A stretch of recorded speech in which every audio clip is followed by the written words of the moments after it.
Bueno, por ese ruidazo, el cliente pensaba que era la faja, mire usted.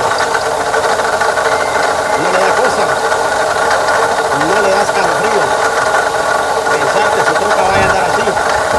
Recomendaciones que lleves tu vehículo con tu mecánico de confianza o a tu taller más cercano. O si no, traémoslo a mí aquí a las 5010 Garrett Avenue, Leslie Mill. Y nosotros con mucho gusto te vamos a hallar el problema a tu vehículo. 240-354-8897. Ese no es problema de faja, ese es problema de valero de bomba de agua. O sea, la faja usted la quiere cambiar por el chido, ¿qué hace? Sí. Vean ustedes la importancia de este vehículo. Chevy Silverado 1500, 2007 4.8. Ok, thank you, buddy.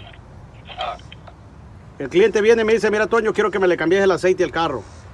Quiero que me le cambie la faja. Vea usted la importancia. Si aquí yo soy pícaro, yo le cobro solo por cambiarle la faja y le queda el problema. Giovanni, muévale lo que está el problema ahí. Y nos quedamos viendo a eso, mire.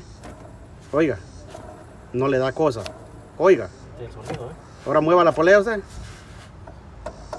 Oiga, ¿cómo le hace eso? No le da cosa. No le da escalofríos pensar que su vehículo vaya a andar así o peor. 240-354-8897. Y más aún, el cliente me dice, mi carro no me gasta agua. Sí, mire, ¿cómo no va a estar gastando agua esa animalita si parece el grifo de chorro? Mire usted, mire. Cuando no cierran la llave y se queda ahí liqueando, ¿verdad? Ese mismo problema tiene, mire. Entonces, ¿cuál es el problema acá? El problema es y nada más y nada menos que la bomba de agua, vea usted. Entonces, de nada le va a servir aquí al cliente ponerle la faja. Yo pisto lo que quiero acá, ¿verdad? Pero ¿de qué me sirve no decirle la verdad al cliente si anda con ese gran problemón? Después va a decir él, ¿por qué no me dijiste que había un problema?